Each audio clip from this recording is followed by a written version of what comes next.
All right, here we go. We're going to be looking at uh, updating our portfolio or creating a portfolio.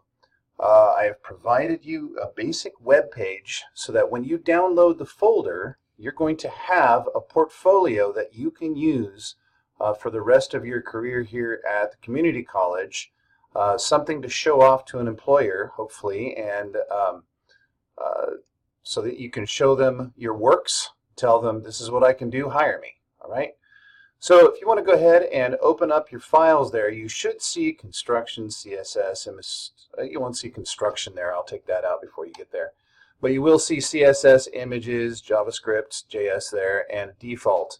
The default is the only one that you have to really concern yourself with, and images. All right, you're going to be putting some images in here once you create them. And the default is your actual HTML page. All right, if I double click that, the default, I can see what my portfolio is going to look like. And so you've got a big image here. Your name is going to go here. I've got a link for my Illustrator works, and I've got a contact that is an email link. These are all thumbnail images that are clickable, so if you select one of these, the big image changes. All right, so what we're going to be doing is revising our portfolio images.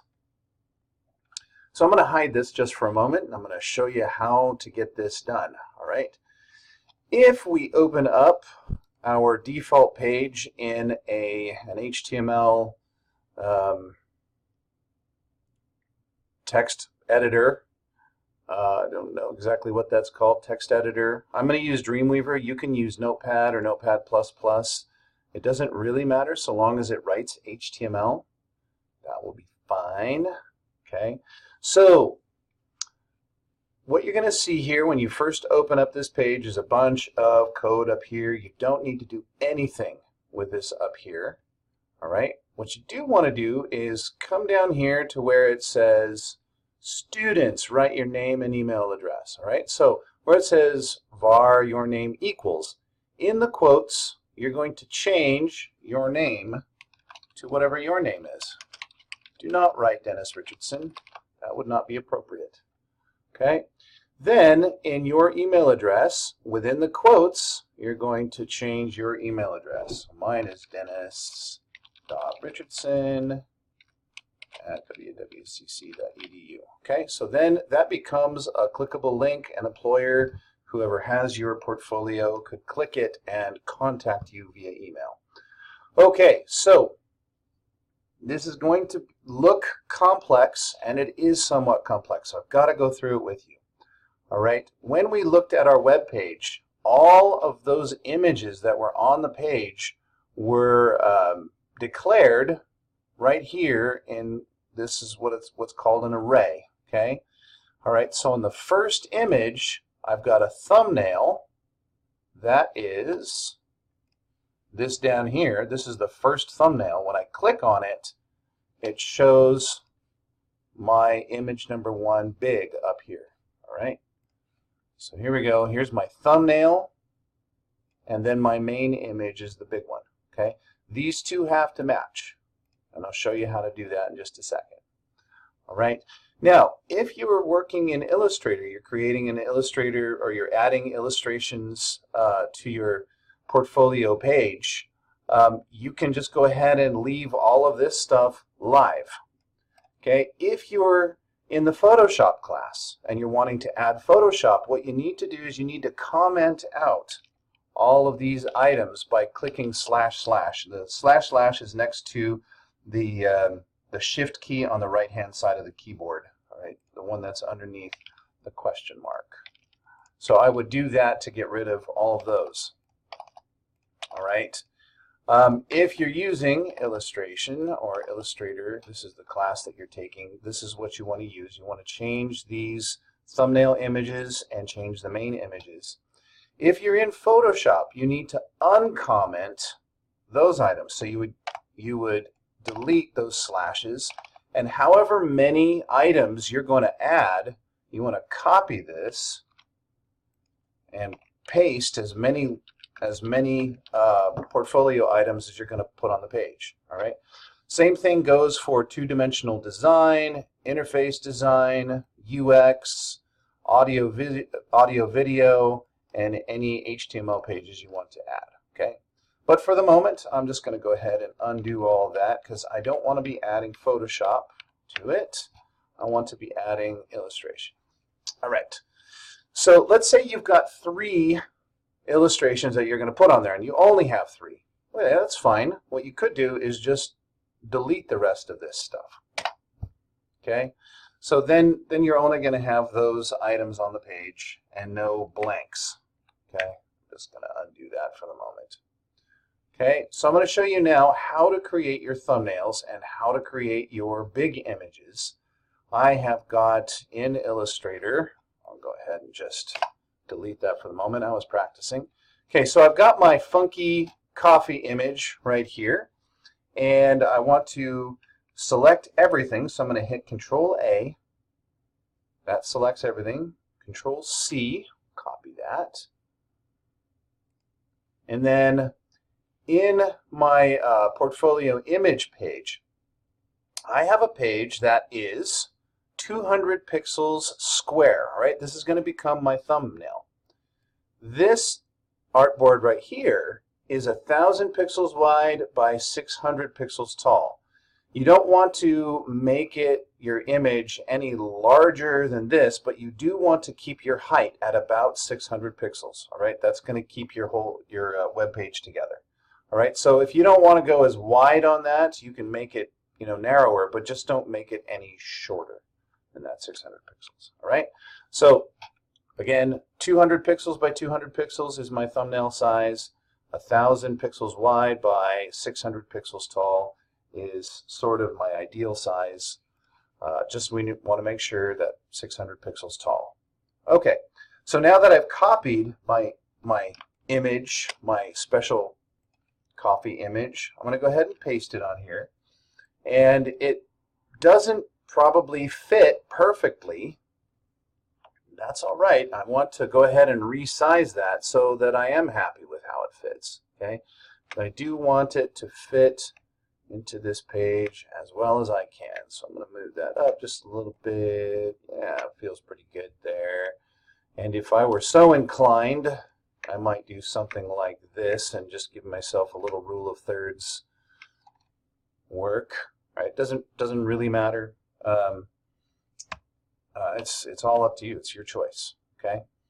And then I'm going to go ahead and paste it over here, and I want to make this sized appropriately to this artboard. You can see the outline of my page right here. And I want to fit that as close as I can. So I've got a little bit of a white stripe up there I want to get rid of. Just move it up a tad. Yeah, it's looking pretty good, I think. Okay, so now that I have my images sized the way I want, I've got to export these graphics. Okay, so I'm going to do that through the File, Export. Now, if you're in Photoshop, this might look a little bit different, but the basic premise is the same. You want to make 200 pixel square thumbnails and the same image size for the big image, 1,000 pixels wide by 600 tall. Okay, so here I am doing export for screens. I'm going to go ahead and select. So I've got this on my desktop. I'm going to select my final project folder.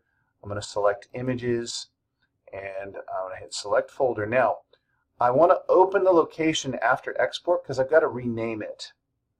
And then I want to turn off my create subfolders. Otherwise, it'll put every single export I do into its own folder, which then becomes frustrating to locate that when you're doing your HTML. So I'm just going to turn that off. Okay. Under format size, I'm going to keep that at 1x. That's 100% size, and export the artboards. Okay. So it pops up here. Final projects popped up here, and there it is, artboard 1 and 2, and you can't tell because I've got my view a little bit different. All right, so this square one is my thumbnail, and this one is my big image. All right, so this one I'm going to go ahead and call, I'm going to rename that Coffee One Thumbnail. And I'm going to call that one, woo, it jumped around because it's alphabetical. Coffee -1 big. Okay, so once I've got my names correct, I can go back to my HTML document. I'm going to go ahead and hide my Illustrator document. I don't need it anymore for this. Go back to my Illustrator document, and where I've got my array of images here, I want to find the one that says thumbnail. Okay, and now if I've got this correctly formatted and my images in my images folder, I shouldn't have to touch this. All I should have to do is rename this thing right here. Okay, I happen to know it's a PNG file, so I'm going to leave that alone. I do coffee, coffee 1 thumbnail. And over here, my main image, I should just have to change the name of that to Coffee 1 big. Okay. So I've just changed this one image here, and before I go and test this out, I need you to come down here towards the bottom, and we're going to activate the links that you should need. Okay, so it says here, students, uncomment any links you want to use in the navigation. All right, so because it's by default, I've got Illustrator operating. I want to leave that alone if I'm working with Illustrator portfolio. Otherwise, I want to comment that out. All right, so if I were doing Photoshop, I would want to uncomment Photoshop. Okay, so that makes this live in the portfolio. Okay, so same thing for two-dimensional design, interface design, any of those that you want to activate. So for instance, if you've used this before, you probably want to use Illustrator and Photoshop, and it'll activate both of the links for those materials. Okay, in this case I just want Illustrator, so I'm going to go ahead and go back to the way I had it. All right, now you got to make sure to save. So you've got to save this. This is the last thing that you've got to do in this once you've got your portfolio images in, is activate the links. There's nothing else down here that you should have to touch. Okay, so just where I've noted comment, students, do stuff. Okay, up in here. All right, so you got your portfolio images. Now I should just be able to go ahead and hide this. When I go back to open up my Chrome page and I refresh it, which is Control-R on your keyboard, you should see this. All right, it has changed my name, it has changed the link, and as you can see, the images have changed, and as you click them, they'll cycle through your images. All right, hopefully I have made this as clear as I possibly can. Please contact me if I need to clarify anything for you, because I want you to have a great portfolio to show off to your future employer. All right, signing off.